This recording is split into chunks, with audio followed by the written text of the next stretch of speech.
दर्पणपटे यतिवरा महावाक्य जनार्दन सच्चिदानंद त्वं शरणं व्रजेश। यादवेन्द्रं दयादाता पुंडरीक्षा क्षीरसागरशयनं कमलनयनं नमस्तुते नमामि श्रीहरि। धैर्य से जिसको धारण किया जाता है, कर्णपटुओं से जिनका पान किया जाता है, ऐसे सच्चिदानंद भगवान श्री यादवेंद्र सरकार को मैं नित्य ही चिंतन करता हूँ, नमन करता हूँ। जिनको नमन करने से मंगलादि मंगल तो हो ही जाते हैं, साथ ही में बहुत बड़ा बल मिलता है मनुष्यों को।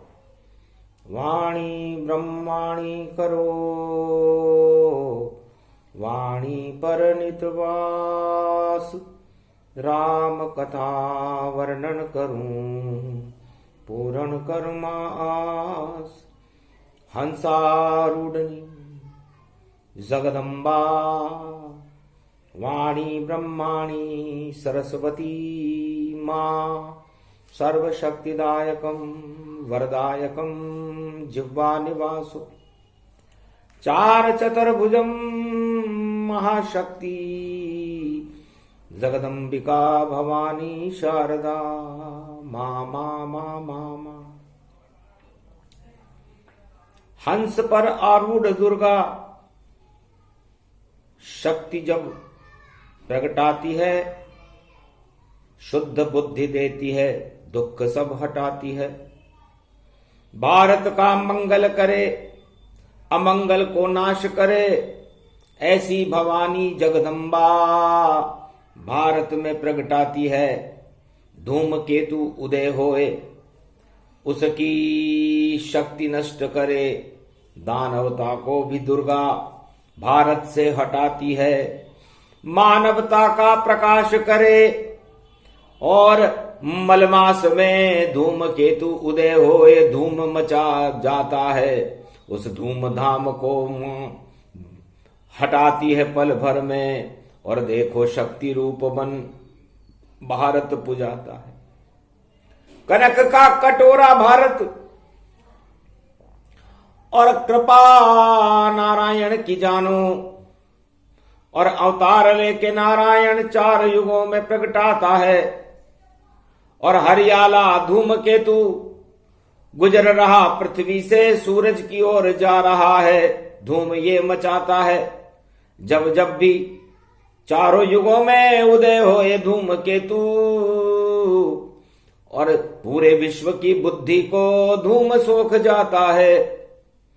तो धूम्रकेतु अग्रनादि अक्ष भाल चंद्र गजानन, जब धूमकेतु का तारा उदय हो जाए, पृथ्वी के समीप से गुजरने लग जाए, सूर्य के समीप पहुंचने लग जाए, तो समझ लो दानवता और मानवता का संघर्ष शुरू हो चुका है। तब बोली लक्ष्मी और क्षीर सागर के माय, चार चतुर्भुज नारायण पर मन ही मन मुस्काए। चरण चापने लग गई लक्ष्मी, और गरुड़ पंख विहार करे। नारद घंटा ध्वनि करे, और शेष रूप साकार करे। चार चतुर्भुजम भगवान विष्णु निराकार निर्लेप जीवन मुक्त, शांताकारं भृगुवनस्थले कोमलांगम हृदय विशालम शेषशय्या विराजते। नमन नमन विष्णु को कीना, वाणी ब्रह्माणी अमृत भर दीना। महालक्ष्मी भगवान विष्णु के चरणों का चापन कर रही थी। मलमास चल रहा था, कलयुग की काली मां भगवान विष्णु बैकुंठ से पृथ्वी के ऊपर अपनी दृष्टि डाल रहे थे। हरियाला था धूमकेतु जो पृथ्वी के ऊपर से गुजर रहा, और सूर्य समीप वह पहुंच रहा, विष्णु की दृष्टि में घूम रहा। तब विष्णु से बोली लक्ष्मी, और कहो न मन की बात, ये तो क्षीर सागर का अमृत, और मृत्युलोक में हरियाला धूमकेतु प्रगटात। आप भी तो अपने मन की बात कहो प्राणनाथ, मैं मां लक्ष्मी हूं, आपकी प्रिया हूं, आपके चरणों का चापन कर रही हूं, और इस समय आपके नाभि कमल में क्या चल रहा है? क्योंकि नाभि में तो कमल खिल गया और शक्ति हुई साकार, और मृत्युलोक में धूमकेतु की और किरणें फैली हजार। मृत्युलोक में तो मलमास में मल ही मल फैल रहा है, और धूमकेतु उस मल को और बढ़ाने की तैयारी कर रहा है। अरबों किरणें धूमकेतु की, छिटके जगत तमाम, भूल गए सब राम को, और फंसे भोग और काम। काम वासनाओं में फंस गए मानवता, सिसक रही है। और आप इस क्षीर सागर के अमृत में, नाभि कमल में, आपके नाभि कमल में चल क्या रहा है? हमको भी कुछ भेद बताओ, मन की बात हमें भी सुनाओ।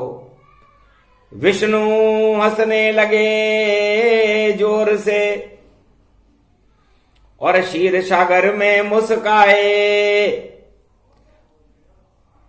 और अब लक्ष्मी की स्वरूप को देखा, और गुणगान लक्ष्मी के ही गाए। देवी पूजी पद कमल तुम्हारे, सुर नर मुनि जन होए सुखारे। हे प्रिया लक्ष्मी, आप मेरे चरणों का चापन कर रही हो, अहो भाग्य है आपका कि आप बैकुंठ में भी महालक्ष्मी होकर भी भगवान विष्णु के चरणों का चापन कर रही हो। और जितने भी सुर हैं, नर हैं, मुनि हैं, वो आपके कमल चरणों का ध्यान कर रहे हैं। देवी पूजी पद कमल तुम्हारे, आपके कमल चरणों की आराधना कर रहे हैं, क्योंकि आप कमलासन पर विराजमान रहती हो, और कमल का फूल आपको अच्छा लगता है।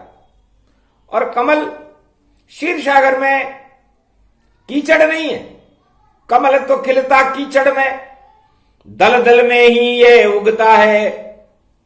और ये कमल है बड़ी शक्ति, देखो जिस पे लक्ष्मी बल मिलता है।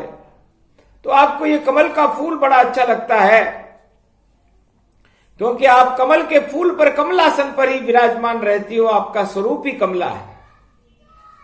आप जिसके पास कमला होती है, लक्ष्मी होती है, उसका चेहरा खिलता है, कुमलाता नहीं है। और भगवान विष्णु का चेहरा भी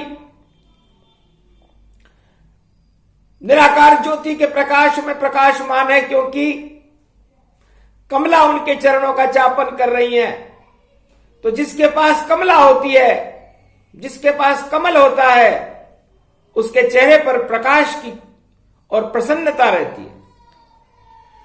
तो क्षीर सागर में तो कीचड़ का देखो यहां नाम निशान नहीं, और नाभि में मेरे कमल खिले, उस कमल में शिव भगवान यही, उसमें ही ब्रह्मा रहते हैं, और सभी देव सम्मान यही, और यहां बैठकर सब ईश्वर का करते हैं गुणगान यही। तो दो तरह के कमल होते हैं, एक ब्रह्म कमल होता है, एक माया का कमल होता है। माया का कमल मृत्युलोक में कीचड़ में खिलता है, और ब्रह्म कमल भगवान विष्णु की नाभि में खिलता है। और समझो सोचो कह रहा और विष्णु मन की बात।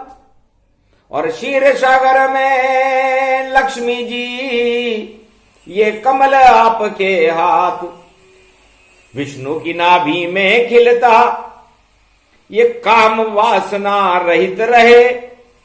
और भगवान विष्णु इस कमल में देखो और शिव शक्ति ब्रह्म के संग रहे। तो विष्णु की नाभि से खिलता ब्रह्म कमल गति पाए। धूमकेतु को यही हटाता ये ज्ञान रूप प्रगटाए। ये विष्णु लोक है और विष्णु लोक में क्षीर सागर है। क्षीर सागर अमृत भरा हुआ रहता है इसमें। और लक्ष्मी जी जो भगवान विष्णु की नाभि से ब्रह्म कमल खिलता है उसमें भगवान शिव विराजमान रहते हैं, हमारे इष्ट देव हैं। तो हम हमारी नाभि में, हमारे रोम रोम में, हमारे हर अणु में शिव शक्ति और शिव की कृपा का प्रकाश उत्पन्न करते रहते हैं। अपने आप ही उत्पन्न होता शिव का दिव्य प्रकाश। जगत गुरु भोले शंकर हैं जो रहते हैं कैलाश। और उसी कमल के ऊपर ब्रह्मा श्रुतियां वेद सुनाते हैं। रोज सुनाते हैं वाणी उसको नारायण सुन पाते हैं। तो ब्रह्म कमल ही ब्रह्म ज्ञान है और ब्रह्म ही मेरा रूप। और जितनी मृत्युलोक की आत्मा वह सब मेरा स्वरूप।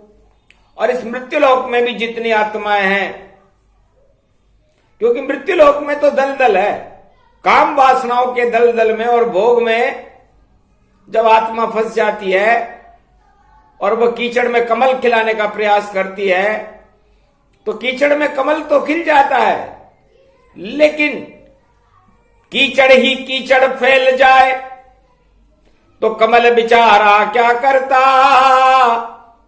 मुरझा जाता है यहां कमल और कीचड़ भी सूखे फिरता।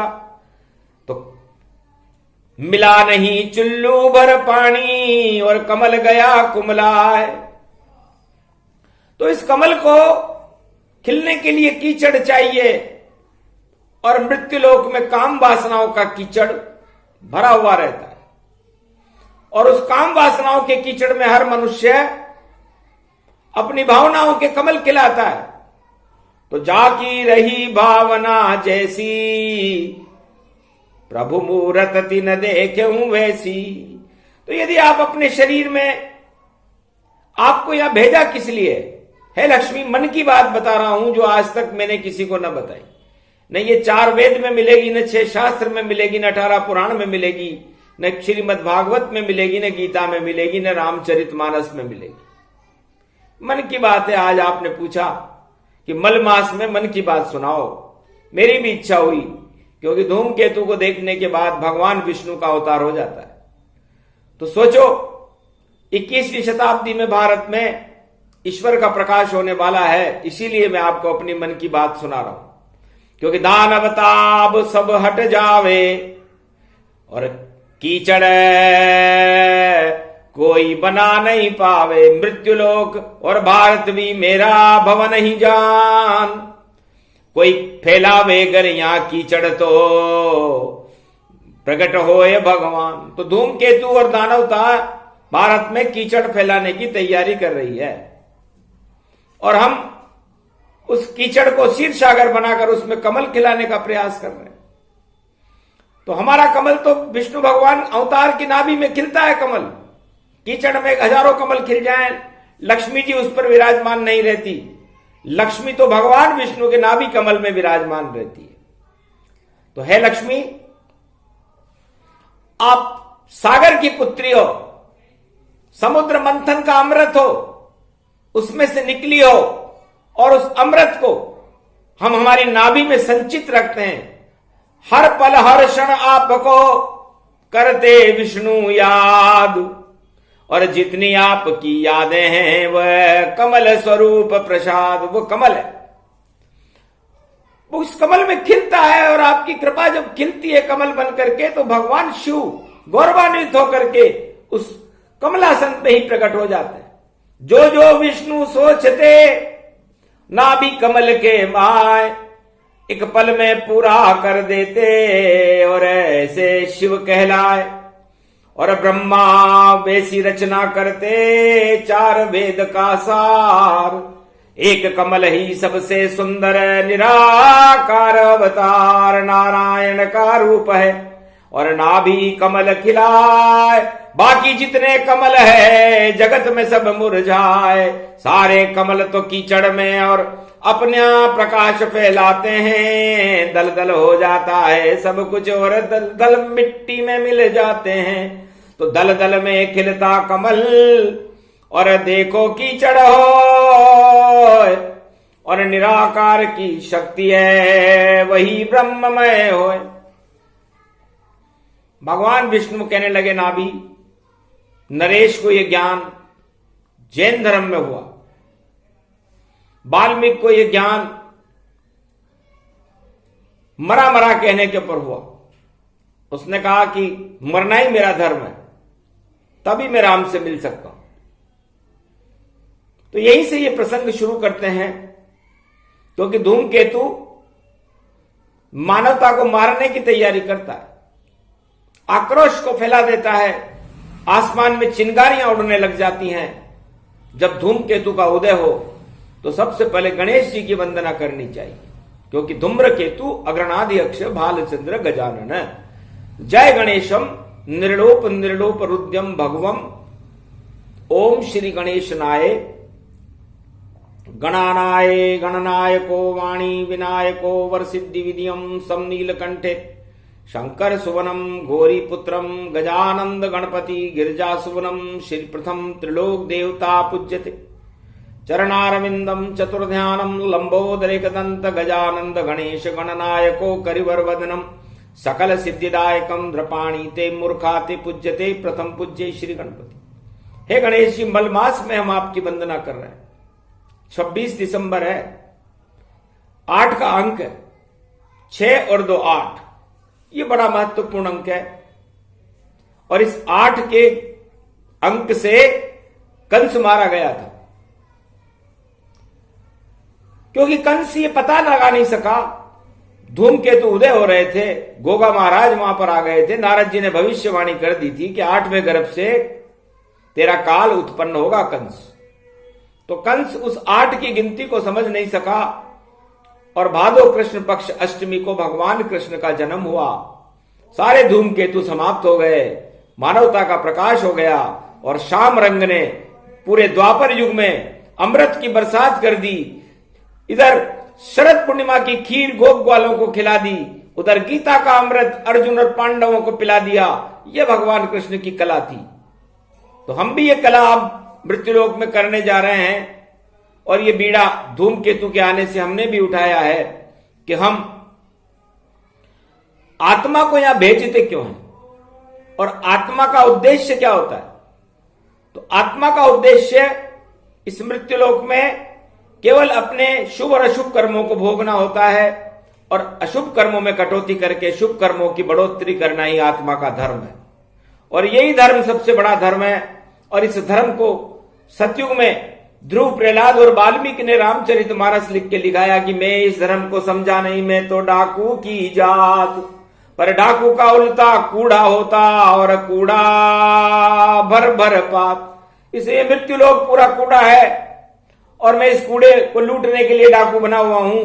तो ऐसा कूड़ा बेकार है, वह डाकू बेकार, डाका डालूं मैं बैकुंठ में करूं राम साकार। तो उल्टा नाम जपत जग जाना, और वाल्मीकि भय ब्रह्म समाना। तो धूमकेतु वाल्मीकि की बुद्धि को बिगाड़ नहीं सका, और वाल्मीकि ने अपने आप को उल्टा कर लिया। उल्टा करने के बाद उसने अपने को जाना कि मैं जीवन इस मृत्यु लोक में मरने के लिए आया हूं, इसलिए इसको सीधा कर लूं। तो कौन नहीं मरता, आत्मा कभी नहीं मरती। तो मैं उल्टा पैदा हुआ हूं, तो मैं अब सीधा हो जाता हूं और राम राम जपता हूं। यही ज्ञान उसको मिला, और नाभि अमृत होय वाल्मीकि रामायण में राम ही अमृत होए।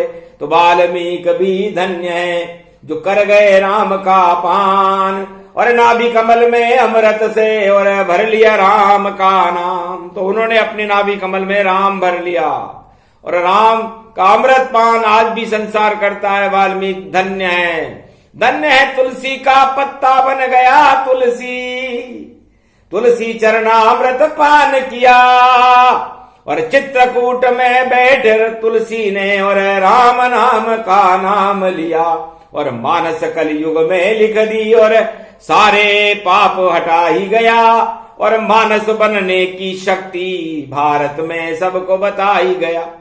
तो मानस वही बनता है भारत में जो जपे राम का नाम, और बाकी सब तो दानव हैं, उनको भोगों से काम। तो है लक्ष्मी,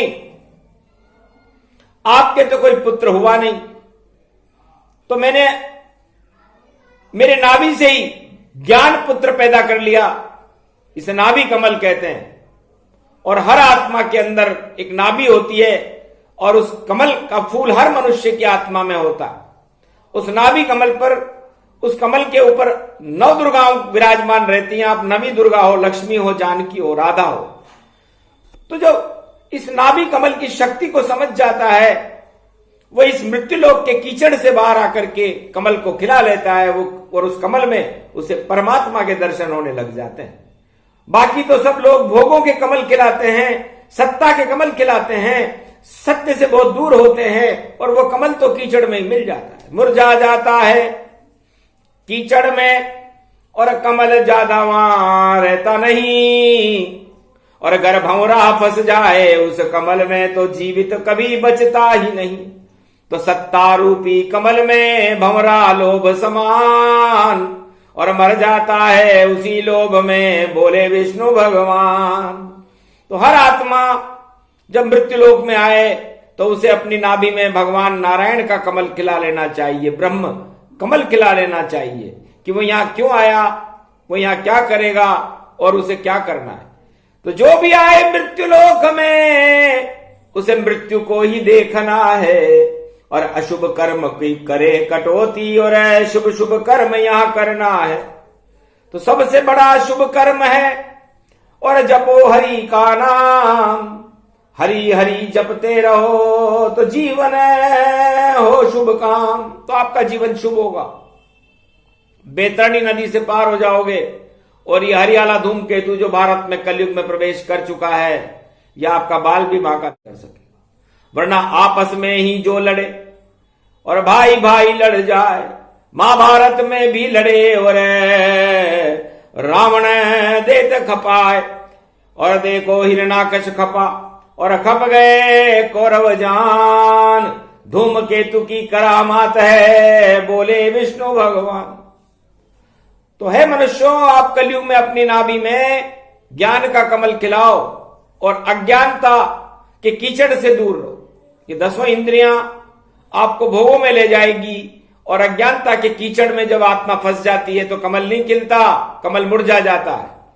तो यदि आप अपनी आत्मा में कमल खिलाना है, भगवान से मिलना है, तो आप भोगों के कीचड़ से दूर रह करके अपनी आत्मा की नाभि में कमल खिला। कमल खिले घर मिले विष्णु, तो कीचड़ से लक्ष्मी निकली है। खारा होता है ये सागर, पर रत्न ये लक्ष्मी निकली है। और इसी रत्न महालक्ष्मी का और करे नारायण गुणगान, उनके नाभि कमल में बैठे लक्ष्मी महान। तो भगवान विष्णु के नाभि कमल में विष्णु महालक्ष्मी का विराजमान रहती है, किसी मृत्युलोक के कमल पर नहीं। मृत्युलोक के कमल पर तो भोग विराजमान रहते हैं। तो इस मृत्युलोक में हर आत्मा को अपनी नाभि कमल में कमल खिला करके काम वासनाओं से दूर रह करके और भगवान की भक्ति को खिलाना चाहिए, शक्ति को खिलाना चाहिए। यह हमारा धर्म है, हमारी संस्कृति है, भगवान विष्णु के मन की बात है, जिससे वह लक्ष्मी जी को बता रहे। गद गद लक्ष्मी हो गई, धन्य विष्णु भगवान। अरे हर पल हर क्षण 24 घंटे रखो आप मेरा ध्यान। मेरे पिता ने भी नहीं रखा, रख सके मुझे नहीं कोई। धन्य धन्य आप चार चतुर्भुज, जिसकी नाभि में कमलासन पर लक्ष्मी होए। महाराज मैं तो आपके चरणों को चाप रही हूं, मैं कमल पर कहां बैठी हूं कि यही तुम्हारी सीधापन है, यही तुम्हारा भोलापन। और नाभि कमल में ज्ञान देख रही, और देखो शेष सैया का सिंहासन। आप इस शेष सैया के सिंहासन पर भी नहीं बैठी, भगवान विष्णु के नाभि कमल में भी आप नहीं बैठी, लेकिन आप भगवान विष्णु के चरणों में जाकर के बैठी। तो सबसे बड़े विष्णु चरण, जहां बैठ सके नहीं कोई, केवल एक ही लक्ष्मी है जो बैठी चरणों जो। बड़े बड़े साधु संत महात्मा, बड़े बड़े वैरागी तपेश्वरी ब्रह्मवेता सिद्ध पुरुष, भगवान शिव और ब्रह्मा को भी यह स्थान नहीं मिला जो खारे समुद्र की इस महाशक्ति महालक्ष्मी को मिला। भगवान विष्णु ने क्षीर सागर में दिया, और आप उन चरणों में बैठकर भी उन चरणों का चापन कर रही हो। अरबों युग गुजर गए रे लक्ष्मी, पर चरण चापना नहीं छोड़ा। और विष्णु के कितने समीप, विष्णु से कभी नहीं मुंह मोड़ा। इस कारण ही विष्णु के रहती लक्ष्मी पास, बाकी सारा जगत तो रहता सदा निराश। लक्ष्मी किसी को नहीं मिले, अर्धांगिनी विष्णु की जान, केवल विष्णु को ही मिलती। और महालक्ष्मी गतिमान, महालक्ष्मी त्रिलोक में चारों युगों में किसी को भी नहीं मिली। वो उसको सत्ता को लक्ष्मी समझ रहा था रावण, सोने की लंका को लक्ष्मी समझ रहा था रावण, और अशोक वाटिका में लक्ष्मी बैठी हुई थी, उसे हंसी आ रही थी कि चुरा चुरू के लाया है पंचवटी के माय। सारी लंका अशोकमय अशोकमय लक्ष्मी माय। मैं अशोक वाटिका में तो लक्ष्मी जी विराजमान थी। राम के चरणों का भी ध्यान कर रही थी, वहां भी लक्ष्मी। रावण की तरफ देखा भी नहीं, और तृणधर ओट कहत वेदेई, रावण ने भी उस अशोक वाटिका में प्रवेश करने की कोशिश की तो तिनका दिखाया था लक्ष्मी जी ने कि तेरी सत्ता तेरी लंका और तेरा सारा 100 लाख परिवार, एक तिनका अगर फेंकू तो जाए लंका बंटाडार। चुपचाप निकल जा रावण यहां से, यहां की बड़ी लक्ष्मी सरकार, नाम है सीता माता मेरा, वरना कर दूं बंटाडार। घबरा गया रावण सुन लक्ष्मी की बात, एक माह की अवधि देकर निकल गया चुपचाप। उस सोने की लंका पर बड़ा घमंड कर रहा था, उसे लगा कि लक्ष्मी जी ने क्या बात कही थी। मेरी मेहमान है, मैं ही इसे उठाकर लाया हूं अशोक वाटिका में, और मुझे ही धमकी दे रही है। क्यों? क्योंकि एक पति को देखती और देखू कहीं ना आए। पूरे त्रिलोक में मेरा विष्णुपति है भाई, मेरा तो एक ही पति है और मैं उसी का ध्यान करती हूं। इसलिए चुपचाप निकल गया रावण वहां से। वह समझ गया ये एटम बम, ये तिनका नहीं है घास कोई, और ये तो नाक में कर दे मेरे दम। तो चुपचाप निकल गया अशोक वाटिका से रावण। बड़ी सरकार त्रिजटा को कह गया यहां कर दो हाहाकार, और चुपचाप त्रिजटा को डराने के लिए कह गया कि हाहाकार मचाओ, इसे डराओ और 1 महीने में इसे मेरे चरणों में झुकाओ। लेकिन लक्ष्मी कभी झुकती नहीं, वो झुके चरण नारायण पाए, और कोई उसे झुका नहीं पावे, और सारी सत्ता है मिट जाए। चारों युगों में अरबों सत्ताएं निकल गई, अरबों आगे निकल जाएंगी, लेकिन लक्ष्मी को कोई झुका नहीं सका, न कोई झुका पाएगा। लक्ष्मी अपनी इच्छा से केवल भगवान विष्णु के चरणों में झुकती है, उनकी अर्धांगिनी है, उनका स्वरूप है। और संसार में जितनी माया है उनमें भी लक्ष्मी का निवास होता है, लेकिन वो क्षणिक होती है, थोड़ी देर के लिए मिलती है और घन घमंड इतराता है। और मन की बात कलयुग में देखो विष्णु लक्ष्मी को सुनाता है।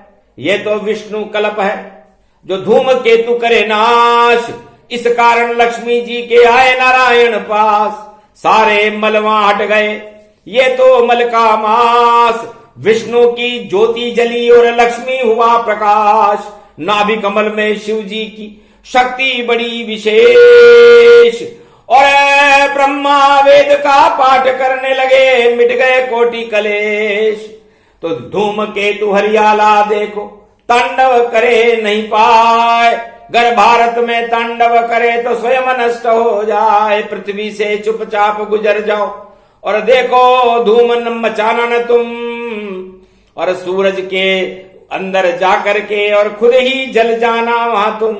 गर नहीं जले तुम और धूम मचाई तो होगा तेरा नाश। अरे हरियाला धूम केतु भारत के, और डर के कभी ना आवे पास। नारायण का चार चतुर्भुज जब देखा रूप विशाल, और लक्ष्मी की जब शक्ति देखी तो डर गया धूम केतु तत्काल। वापस भागा जल्दी जल्दी भारत सीमा छोड़, और सारे जगत में मची हुई ये धूम केतु की होड़। ये धूम केतु हर आत्मा में 10 इंद्रियों को कहते हैं, और ये 10 इंद्रियां भोगों को प्राप्त करने के लिए जब भी चारों युगों में हर मनुष्य का जन्म होता है धूम मचाती रहती है। और उस धूम को शांत करने के लिए एक ही शक्ति है, वह है आपका नाभि कमल। उस नाभि कमल के अंदर आप भी ज्ञान का, भक्ति का, वैराग्य का कमल खिलाओ। नारायण को याद रखो। ये भोग तो आपको कीचड़ में मिला देंगे, और यदि आपने भोगों का कमल खिला भी लिया तो वो कमल सूख जाएगा। मिला नहीं चुल्लू भर पानी, कमल गए कुमलाए। तो ऐसे अरबों कमल हमने मुरझाते हुए देखे, लेकिन भगवान विष्णु की नाभि का कमल हमने आज तक किसी भी युग में मुरझाते हुए नहीं देखा। उस पर शिव को प्रकाशमान देखा, ब्रह्मा को प्रकाशमान देखा, लक्ष्मी की यादों को तरंगित देखा, और भगवान विष्णु के चरणों का चापन करती हुई लक्ष्मी को गौरवान्वित देखा। भगवान विष्णु के आभा मंडल को प्रकाशमान देखा। ऐसी शक्ति भगवान विष्णु में ही होती है। ये निराकार ज्योति स्वरूप का प्रवचन प्रमाणतक सर्वशक्त सूक्ष्म श्रृंखला हमने सुनाई। तो जब तक मकर संक्रांति का सूर्य भारत में उदय नहीं होगा, ये धूमकेतु की वाणी आती रहेगी और भारत की बचाती रहेगी, और भगवान विष्णु के नाभि कमल से अमृत टपकाती रहेगी। तो भगवान विष्णु के क्षीर सागर के नाभि कमल का अमृत है ये वाणी। सुन लेना भारत के सब प्राणी, तो देखो ईश्वर शक्ति जानी। तो अजर अमर भारत मेरा कनक कटोरा जहान। इस कनक कटोरे में नाभि में जपते रहो राम कृष्ण भगवान, और गणेश जपते रहो जपो भगवती नाम। तो भारत वालों कलयुग में भी हो जाए कल्याण। ये प्रसंग पूरा हुआ नाभि कमल प्रसंग। एक ही कमल है पूरे त्रिलोक में जो विष्णु के संग।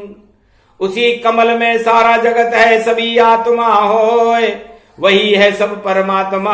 चार चतुर्भुज होय, लक्ष्मी बैठे कमलासन पर, शिव जी बैठे कमलासन पर, विष्णु बैठे कमलासन पर, ब्रह्मा बैठे कमलासन पर, क्षीर सागर के कमलासन पर। सबसे बड़ा ये कमल रूप है जो विष्णु ब्रह्म कमल खिलवाया। ब्रह्म कमल की शक्ति भारत में वाणी ने प्रगटाया। तो ऐसा ब्रह्म कमल है नारायण का रूप। अरे शांताकारम है नारायण है, और शांति से भरपूर। तो धूम केतु जब धूम मचावे तो भजन शांताकारम आवे। ओम नमो भगवते वासुदेवाय। श्री कृष्ण शरणम मम त्वं शरणम ब्रजेश। इन मंत्रों का जय श्री राम जपते रहो तो अब भारत में शांति रहेगी, वरना सत्ता के लिए अशांति होने में कितना सा समय लगता है। हमेशा अशांति सत्ता ने फैलाई, चाहे वह हिरण्यकश्यप की सत्ता हो, रावण की सत्ता हो, कुंभकर्ण की सत्ता हो, दुर्योधन और कौरवों की सत्ता हो, या कोई भी कलयुग में सत्ता हो, संघर्ष सत्ता के लिए ही होता है और सारे कमल मुरझा जाते हैं। इसलिए कमल भगवान विष्णु का नाभि कमल है और उसे ज्ञान कहते हैं। तो ज्ञान जहां सुमतिता संपत्ति नाना, जहां सुमतिता विपत्ति विनाना। तो सुमति जहां होती है वहां शांति होती है, वहीं शांताकारम भगवान विष्णु होते हैं। और जहां विष्णु होते हैं वहीं लक्ष्मी होती है।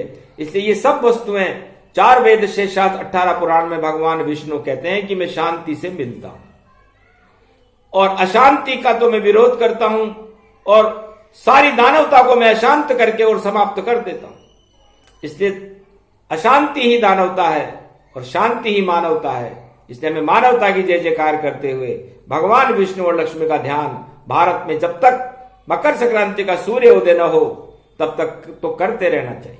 बोलो जय श्री नारायण, जय महालक्ष्मी।